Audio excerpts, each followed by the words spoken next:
ఉదయకాలము దేవుని మహాసన్నిధికి మరొక ఆదివారం తీసుకొచ్చాడు దేవుడు. జనవరి 1వ తారీఖు నుంచి ఈ చివరి దినం వరకు మనల్ని ప్రభు సన్నిధికి నడిపించాడు. ఇది 2024 చివరి ఆదివారం కదా, లాస్ట్ సండేలో మనం దేవుని సన్నిధిలో ఉన్నాం. ప్రేమని దేవుని బిడ్డలారా, దేవుని యొక్క సన్నిధిలో ఈ చివరి ఆదివారం ఉండడానికి మనం ఏమైనా గొప్పవాళ్ళమా, మంచి వాళ్ళమా, అంత నీతిమంతులమా, అంత పరిశుద్ధులమా అంటే ఏది కాదు, ఏది కాదు. ఆయన ప్రేమ, ఆయన దయ, ఆయన కృప, వాటికి మించిన భక్తి ఏది లేదు. చాలా మంది భక్తి పనులు నేనే బాగా ఉన్నాను, మంచిగా ఉన్నాను, వాడి చెడుగా ఉన్నాడు, వాడి ఇలా ఉన్నాడు, వీడు ఇలాగా ఉన్నాడు అని అనుకుంటూ ఉంటారు. కానీ దేవుని వాక్యం అలాంటి వారికి ఏమని చెబుతుందంటే, నీ భక్తి మురికి గుడ్డలా ఉందయ్యా, మీ నీతి మురికి గుడ్డలా ఉందయ్యా అని చెబుతున్నాడు. ప్రియులారా, దేవుని యొక్క మహాకృపను బట్టి ఎప్పుడూ ఆనందించడం నేర్చుకోవాలి. మహాకృప ఏమిటంటే, మనము మంచి వాళ్ళము కానప్పటికీ ఆయన మనల్ని కాపాడమే కృప. మనము భక్తి పరులము కానప్పటికీ ఆయన మనల్ని కాపాడమే కృప.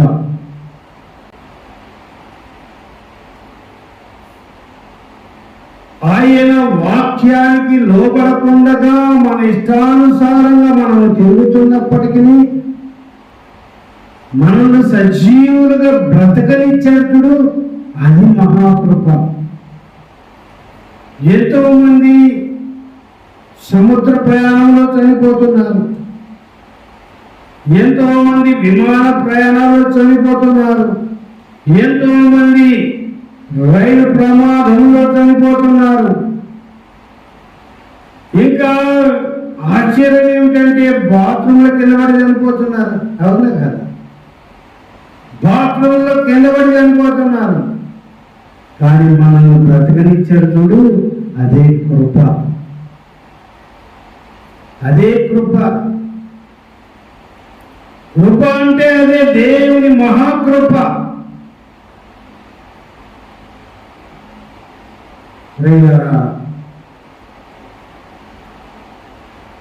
ఎప్పుడు ఎవరిని ఎక్కడా నిందించకూడదు, ఎప్పుడు ఎవరిని ఎక్కడా నిందించడానికి వీలు లేదు. ప్రియ మత్తయి సువార్త 5వ అధ్యాయం చూడండి.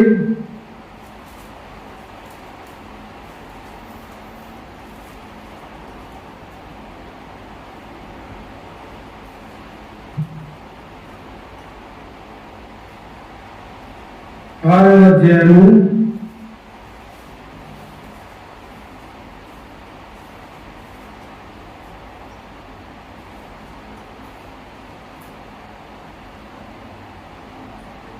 14వ వచనం నుండి చదవండి ఒకరు.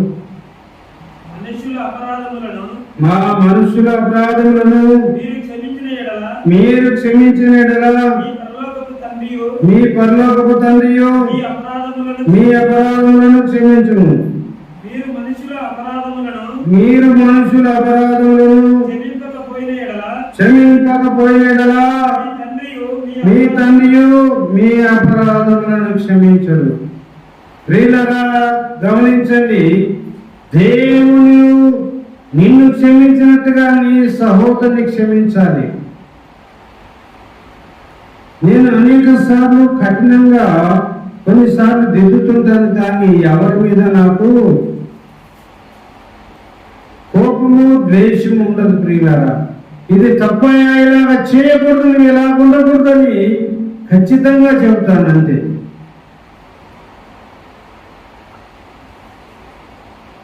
కానీ ఎల్లప్పుడూ క్షమించి వాళ్ళ రక్షణ కొరకు ప్రార్థన చేసుకుంటాను. ఎందుకంటే మనము మనుషులను, మన సహోదరులు కానీ, మన స్నేహితులకు కానీ, మన పొరుగు వాళ్ళు కానీ మనల్ని బాధ పెట్టిన వారిని, నిష్కారణంగా మనల్ని బాధ పెట్టినప్పటికీ మనము వారిని క్షమించకపోతే మనకు క్షమాపణ లేనే లేదు. హల్లెలూయా, హల్లెలూయా. క్షమించడం అనేది మనము అలవాటు చేసుకోవాలి ప్రియులారా. యేసు ప్రభువారు ఏమైనా పాపము చేశాడని శిక్ష విధించారా? సిలువలో ఘోరంగా అవమానించి చంపబడ్డా? లేదు. ఏ పాపము చేయలేదంట, ఏ తప్పు చేయలేదంట. కానీ ఆయన శిక్షించబడ్డాడు. శిక్ష పొంది కూడా అందరినీ క్షమించాడు. హల్లెలూయా, హల్లెలూయా. అందరినీ క్షమించాడా లేదండి? ఆయన ఏ మాత్రము తప్పు చేయలేదు. అందరి పాపముల కొరకు మరణించాడు, సమాధి చేయబడ్డాడు. కానీ ఎవరిని క్షమించకుండా మాత్రం ఉండలేదు. నేను మాట్లాడుతుంటే నీవు క్షమించలేని వ్యక్తి నీకు కనబడుతున్నాడు. ఇప్పుడు నువ్వు క్షమించలేని వ్యక్తి ఒక కనబడుతున్నాడు. ఆయన క్షమించేసే ఈరోజు, ఆయన నువ్వు క్షమించేసే, ఆమెను నువ్వు క్షమించు. నీ స్నేహితులు కావచ్చు, నీ తల్లి కావచ్చు, తండ్రి కావచ్చు, నీ అన్నదమ్ములు కావచ్చు, అక్క చెల్లెళ్ళకు కావచ్చు, ఎవరైనా సరే నువ్వు క్షమించాలి. అంతే. క్షమించాలి అంటే ఎందుకు క్షమించాలి అంటే ఆయన ఏ పాపము చేయకుండా యేసు ప్రభువారు శిక్ష అనుభవించి మనల్ని క్షమించాడు. కాబట్టి నేను మనల్ని బాధించిన వారిని, అవమానించిన వారిని కూడా క్షమించాలి తప్ప వారికి శిక్ష పడాలని కోరుకోవడానికి వీలు లేదు. దేవుడు స్పష్టంగా చెబుతున్నాడు, మీరు మనుషుల అపరాధములను క్షమించకపోయిన ఎడల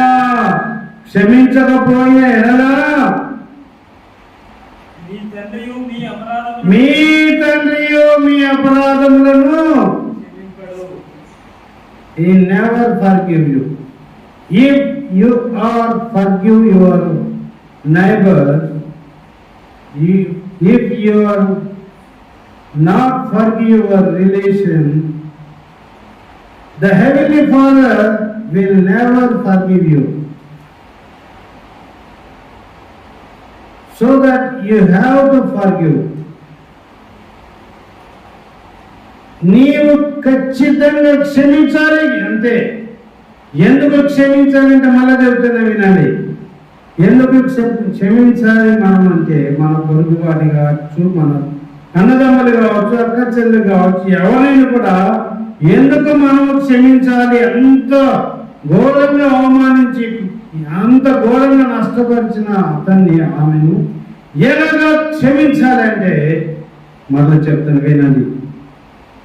యేసు ప్రభువారు ఏ పాపము చేయలేదు. పాపము చేయని దేవుడు నీ కొరకు, నా కొరకు తన పాపముగా శిక్షించబడ్డాడు, అవమానించబడ్డాడు, కొట్టబడ్డాడు, తృణీకరించబడ్డాడు, భూమివేయబడ్డాడు.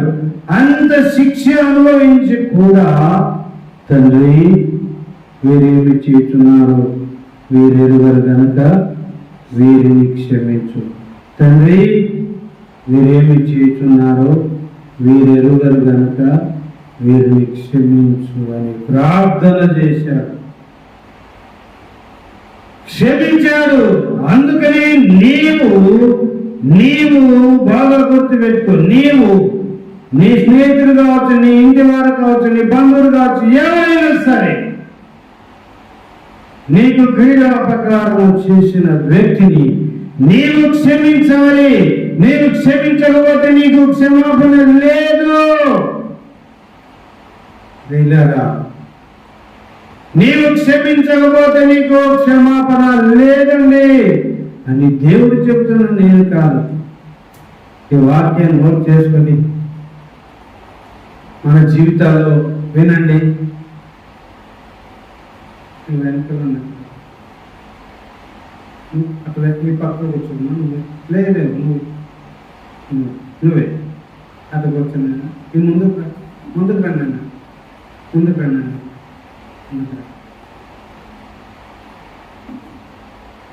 Okay, very good. ప్రియులారా, ఈ లోకంలో మనం ప్రయాణం చేస్తున్నప్పుడు మనకు అనేక మంది స్నేహితులు అవుతారు కదా. స్నేహితులే శత్రువులకు కూడా మారిపోతారు. స్నేహితులందరూ ఎప్పుడు మిత్రులుగా ఉంటారా? ఎక్కడో ఒక చోట గొడవ పడతాం. నేను చాలా మందితో గొడవ పడ్డాను. కొట్టుకున్నాము, తిట్టుకున్నాము, చాలా తిట్టుకున్నాం. కానీ నేను దేవుణ్ణి నమ్ముకున్న తర్వాత అందరి దగ్గరికి వెళ్ళి క్షమాపణ అడిగాను. ఆ రోజు ఇలా గొడవపడ్డాను, నన్ను క్షమించని క్షమాపణ అడిగాను. అయితే వాళ్ళు నేను ఎవరైతే క్షమాపణ అడిగానో ఒకరిద్దరు నా ఏటికి భయపడొచ్చి క్షమాపణ చెప్పినారు. ఆయన కూడా దేవుని వాక్యానికి దేవునికి భయపడి క్షమాపణ అడిగారు. అందరితో సమాధాన పడమనింది వాక్యంలో. హల్లెలూయా, అందరితో సమాధాన పడమనింది. అలాగా దేవునికి శత్రులైన వెరీ గుడ్ మార్నింగ్. దేవునికి శత్రులైనాడు కానీ దేవుని మాత్రం ప్రేమించాడు. యూదా పట్టించాడు కదా, పట్టించాడు కానీ క్షమించాడు. వెండి నాణేలకు అమ్మేశాడు, మరీ ఘోరంగా కదా. అమ్మేశాడు యేసుప్రభుని యూదా. కానీ యూదా మీద కోపం దేశం పెట్టుకున్నాడా? ఏం లేదు, క్షమించేశాడు అంతే.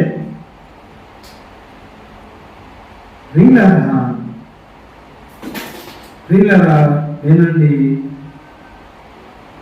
క్రీస్తును ప్రభువు నమ్ముకోవడం అంటే ఇది మతము కాదు, ఇది ప్రేమ. ఇది ఒక మంచి మార్గము.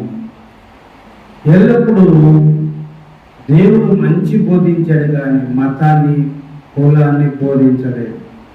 నేను బోధించను. కులము మతము ఎప్పుడు తీసుకోవద్దండి. మనమందరం మనుషులమే. నేను కులము మతాన్ని ఎప్పుడు బోధించను. అది నమ్మొద్దండి.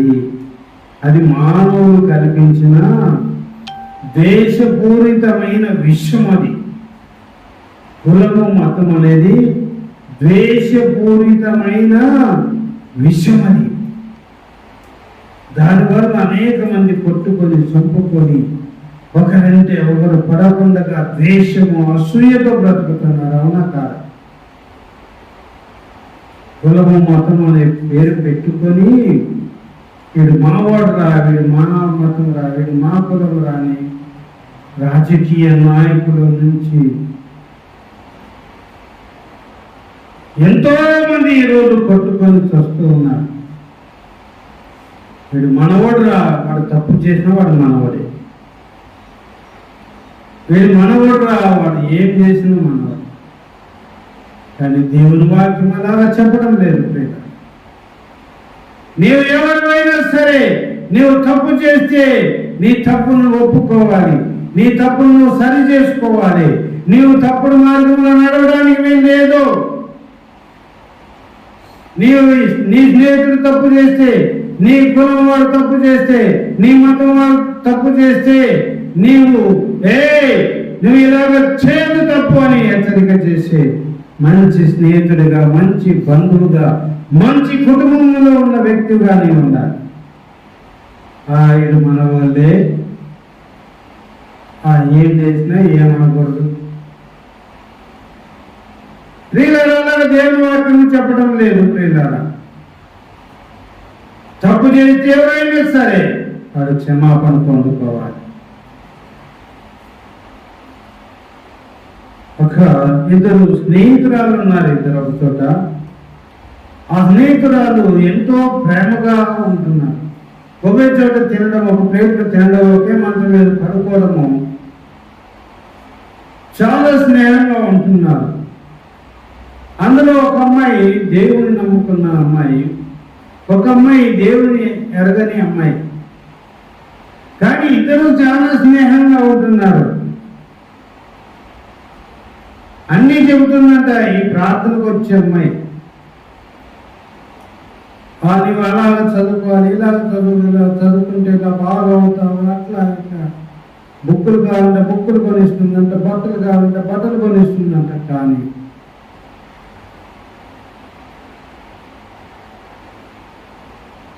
ఏదైనా ఒక తప్పు చేస్తున్నప్పుడు సరి చేసేది కాదు. తప్పు సరి చేయాలంటే ధైర్యం కూడా ఉండాలండి. తప్పు చేసినప్పుడు ఏమవుతారు? ఏమయ్యా ఇలా చేస్తున్నావు అంటే ఏమవుతారు? శత్రువు అయిపోతారు కదా.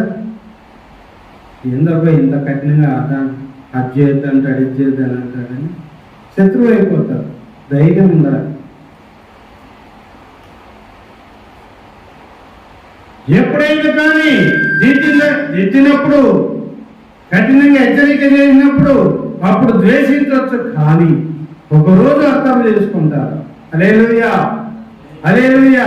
కానీ ఆ అమ్మాయి ఏం చేసిందంటే తప్పులు చేసినప్పుడు సరి చేసేది కాదంట. యేసు ప్రభు వారి గురించి, ప్రేమ గురించి ఎన్నడూ చెప్పలేదంట. ఒకరోజు అమ్మాయి చనిపోయి అగ్నిగుండంలో కాలుతుందంట. అగ్నిగుండంలో కాలుతుందంట. కాలుతూ కలగట్టుందంట. ఇదంతా నువ్వు నాకు ఎప్పుడు యేసు ప్రభు గురించి చెప్పలేదు, ప్రేమ గురించి చెప్పలేదు. నేను తప్పులు చేస్తుంటే నువ్వు ఎన్నడూ నన్ను దిద్దలేదు, నువ్వు చేయొద్దని నేను చెప్పలేదు. నువ్వు మాత్రం మంచిదానిగానే ఉన్నావు, నువ్వు చాలా మంచిదానిగా ఉన్నావు, అందరూ చాలా మంచిది మంచి భక్తి కలిగింది, మంచి విశ్వాసాన్ని చెబుతున్నారు. కానీ నువ్వు నాకు ఎప్పుడు ఎన్నడూ చెప్పలేదు. ఇదిగో నువ్వు చెప్పినందువల్ల, నువ్వు యేసు ప్రభు గురించి చెప్పినందువల్ల, యేసు మంచిగా నన్ను దిద్దినందువల్ల, నన్ను సరి చేయనందువల్ల ఇదిగో నేను ఇక్కడ ఏ అగ్నిగుండంలో కాలుతున్నానని కళలో వచ్చి అమ్మాయి ఈ స్నేహితురాల మీద కోపపడుతుందంట. అప్పుడు ఒలిక్కిన పడి లేచి ఏడుస్తుందంట. అయ్యో యేసు ప్రభువా, నీ గురించి చెప్పలేదు నాయన. ఒక చోట పడుకున్నాం, ఒకే కొంచెం మీరు పడుకున్నాం, ఒక చోట తిన్నాము, ఒకటే కాలేజీ చదువుకున్నాము, ఎన్నిన్నాము కావాల్సిన అడిగిన బుక్కులు వలించే, బట్టలు వలించాను. కానీ విలువైన నిన్ను ఇవ్వలేదు నాయనా. యేసయ్యా, విలువైన నిన్ను నేను ఆ అమ్మాయికి ఇవ్వలేకపోయాను ప్రభా అని ఏడుస్తున్నాను.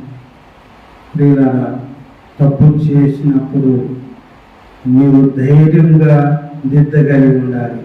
నిజమే ప్రియులారా, మనల్ని కొంత అప్పుడు మన మీద బాధపడవచ్చు, కష్టపడవచ్చు. కానీ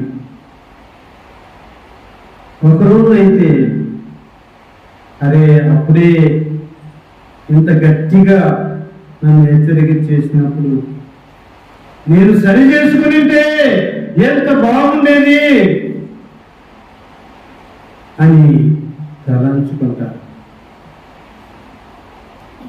ప్రియులారా, నేను ఎంతో మందికి మీకు విద్యార్థులు అనేక సంవత్సరాలుగా చెప్తుంటాను, చదవండి అయ్యా, మీ తల్లిదండ్రులు మిమ్మల్ని ఎంతో దూరం పంపించారు, బాగా చదువుకున్నాయా, మీరు పెద్ద ఉద్యోగాలు చేసి మంచి భవిష్యత్తులోకి వెళ్ళాలని మీ తల్లిదండ్రులు మీకు ఇక్కడికి పంపించారు. టయాన్ని వేస్ట్ చేసుకోవద్దండి సినిమాలకు, షికార్ల కంటే,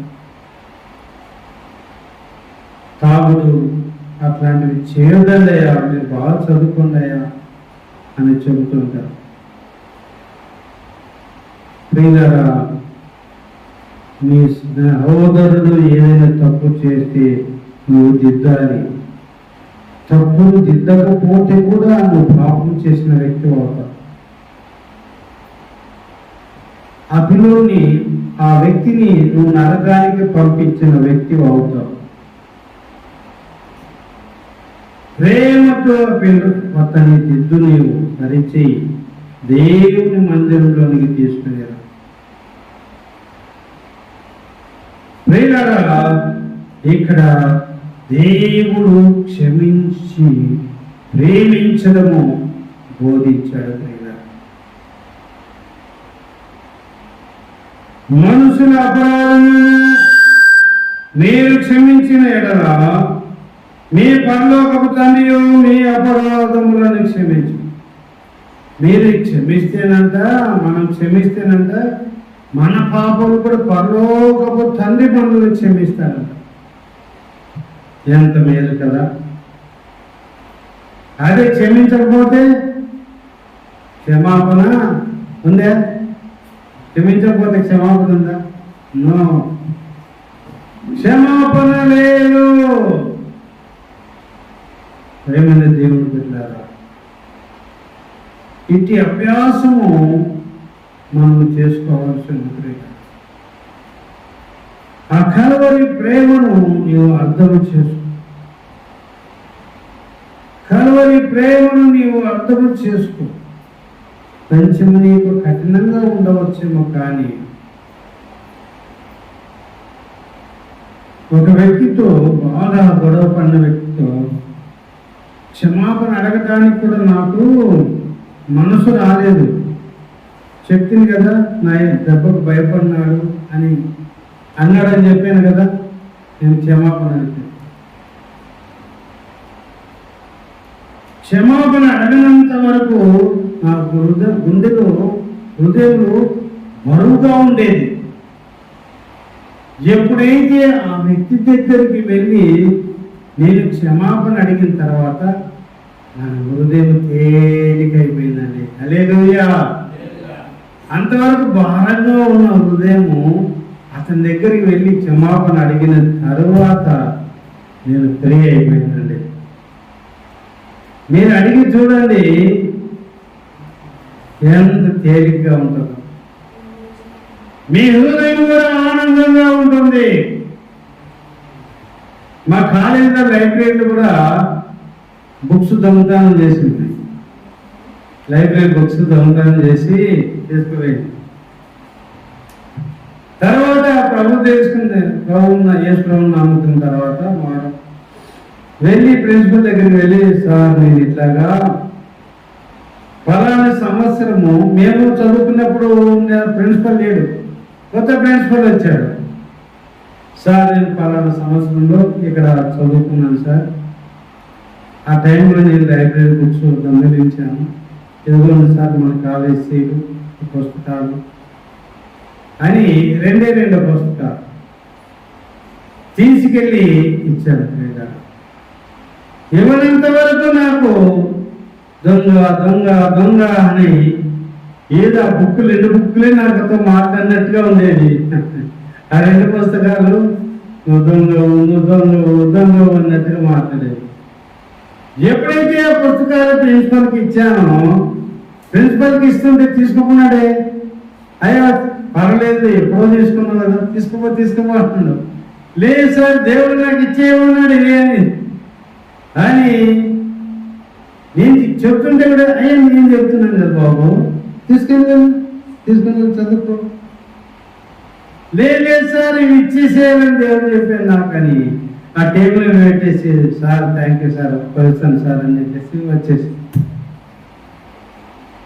ప్రియులారా, దేవునితో మనుషులతో సరి చేసుకోవడము నేర్చుకోవాలి. చాలా మంది వారి పాపాలు మనుషులు దేవునితోనే ఒప్పుకుంటారు, కానీ మనుషులతో సరి చేసుకో. మనుషుల దగ్గరికి వెళ్ళి క్షమాపణ అడగరు. ఏమనుకుంటారో ఏమో, మనంత తక్కువ అంచనా వేస్తాడేమో మన క్షమాపణ.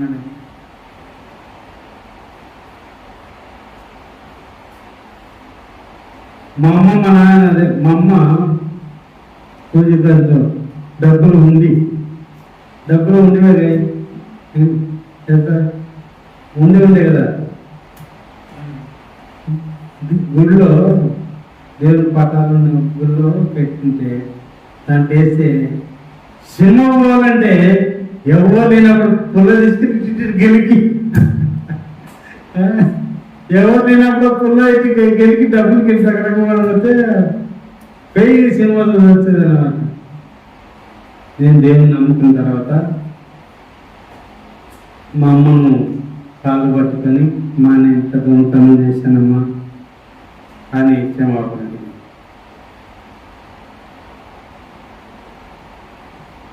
మా నాన్న జోబులో కూడా డబ్బులు తీసేసేవాడిని సినిమా చూడడానికి. మా నాన్న కూడా క్షమాపణ. ప్రియులారా, మన భారతదేశంలో తల్లిదండ్రులు దైవములుగా పూజిస్తారు. అలాంటి తల్లిదండ్రులను క్షమాపణ అడగడం తప్పేమని చెప్పు. కాళ్ళు పట్టుకొని క్షమాపణ అడగడం తప్పేమి. ప్రియులారా, తల్లిదండ్రులు మనల్ని ఎంతో ప్రేమించి మనల్ని చూసి సాకి సంతరించి పెద్దలు చేసి అలాంటి తల్లిదండ్రులను ఒక రోజు క్షమాపణ అడగలేము. అమ్మ క్షమించండి, నాన్న క్షమించండి. నేను లిటరల్గా కాళ్ళు పట్టుకొని క్షమాపణ అడిగాను. అప్పటి నుంచి నా మీద నా తల్లిదండ్రులకు ఎంతో గౌరవం ఏర్పడింది, నా మీద ఎంతో ప్రేమ ఏర్పడింది. ప్రియులారా, దేవుడితో మనుషులతో కూడా సమాధాన పడాలి. దేవుడు గొప్పగా దీవిస్తాడు. కానీ నీవు క్షమించడానికి సిద్ధముగా ఉండు. ఎవరినైనా క్షమిస్తాను కానీ నా భర్తని క్షమించనండి అంటుంటారు. ఎవరినైనా క్షమిస్తాను కానీ నా భార్యను క్షమించనండి అంటుంటారు. ఎవరినైనా క్షమిస్తాను కానీ ఆ చిన్న కుమారుని మాత్రం క్షమించనండి. నా పేరు చెడగొట్టానండి, ఊర్లో మంచిగా మర్యాదగా బ్రతుకుతున్నా నా పేరు చెడగొట్టాడండి. నిజమే పిల్లలు, కొంతమంది పిల్లలు అలాగా తల్లిదండ్రుల గౌరవాన్ని గౌరవం చేస్తుంటారు. ఊర్లో ఎంతో గౌరవంగా మర్యాదగా బ్రతుకుతున్నా తల్లిదండ్రుల గౌరవాన్ని మర్యాదను గౌరవ చేస్తూ ఉంటారు. అనేక మంది పిల్లలు యవనస్తులు మారు చూసుకుండగా దేవుని మార్గంలో నడవకుండా దేవుని దుఃఖపెడుతూ తల్లిదండ్రులను ఎంతో మంది దుఃఖపెడుతున్నారు. ప్రేమని దేవుని బిడ్డారా, ఈ ఉదయకాలం నీవు క్షమించే మనస్తత్వం కలిగి ఉన్నావా? కాబట్టి రెండు, దేవునితో నువ్వు సమాధాన పడుతున్నావా? మూడవది, మనుషులతో కూడా నీవు సమాధాన పడుతున్నావా? నాలుగు, నీ తల్లిదండ్రులతో నీవు సమాధాన పడుతున్నావా? సమాధాన పడుతున్నావా? ప్రేమని దేవుని బిడ్డారా, ఈ ఉదయకాలము నీవు పరీక్షించుకునే సమయం అవసరం. నీవు పరీక్షించుకో. ఈరోజు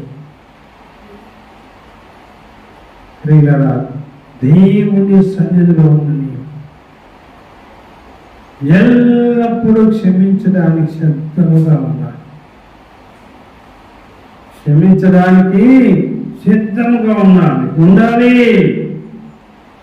ఎందుకు సిద్ధంగా ఉండాలంటే, ఒకటి, యేసు ప్రభువారు నిన్ను నన్ను ప్రేమించి క్షమించాడు కాబట్టి నీవు కూడా క్షమించాలి. రెండు, నీవు క్షమించకపోతే నీకు క్షమాపణ లేదు. మూడు, నీవు మనుషులందరితో సమాధాన పోతే, దేవునితో నాలుగు సమాధాన పడకపోతే నీకు సమాధానము ఉండదు. అనేక మంది ఎప్పుడు ఏదో కోరుకున్నలా ఉంటారు. చూసారా? ఎప్పుడు ఏదో కోరుకున్నలా ఉంటారు. కారణం ఏంటంటే, సమాధానం ఉండనప్పుడు, మనుషులతో సమాధానం అయిపోతే నీ హృదయంలో సమాధానము ఉండదు. దేవునితో మనుషులతో ఎల్లప్పుడూ సమాధానం ఉండడానికి ప్రయత్నించు. నీ జీవితంలో గొప్ప సమాధానం నెమ్మది ఉంటుంది.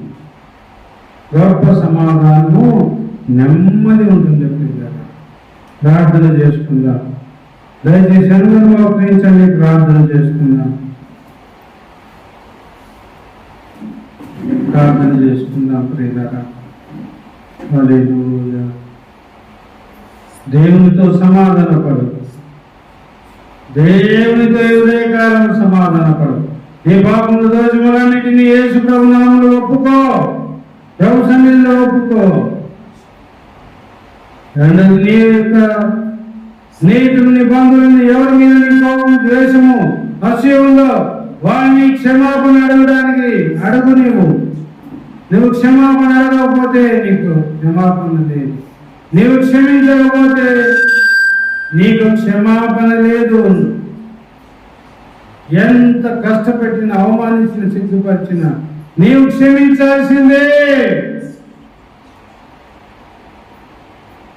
ప్రేమని దేవుని ద్వారా ప్రార్థన చేయండి.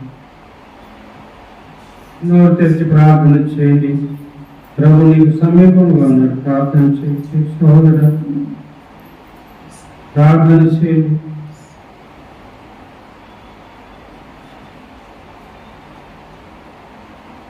గొల్గొతా కొండ పైన కలువరి శిలువలో వీరేమి చేస్తున్నారో వీరు ఎరుగరు గనక వీరిని క్షమించు నాయనా అని ఎంతో ప్రేమతో ప్రార్థన చేసి అలా క్షమించడానికి నువ్వు సిద్ధంగా ఉన్నావు. నువ్వు ఎవరిని క్షమించలేకున్నావు. అతను నీ ముందు కనబడుతున్నాడు. అతన్ని క్షమించు. అతన్ని ప్రేమించు. ఆమెను క్షమించు. ఆమెను ప్రేమించు. నీ తల్లిని క్షమించు. నీ తల్లిని క్షమించు. నీ స్నేహితులకు క్షమించు. నీటి అన్నదమ్ముల అక్క చెల్లెలను క్షమించు. ఈ క్రిస్మస్ దినంలో కలువరి ప్రేమను, క్రిస్మస్ ప్రేమను చూశాను.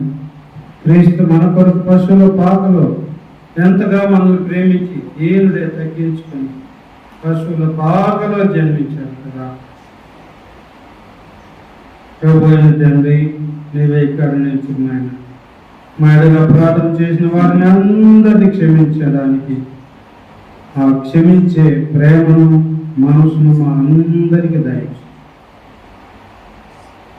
ప్రభు, మా తల్లిదండ్రులతో, అన్నదమ్ములతో, అక్క చెల్లెలందరితో సమాధానపు మనసును, ఆత్మను మాకు దయచేయండి. దీవించి ఆశీర్వదించు ప్రభు. ఒక్కొక్కరిని బిడ్డలను దీవించి ఆశీర్వదించి మహిమ మీ కృపాక్షేమములు దయచేయండి.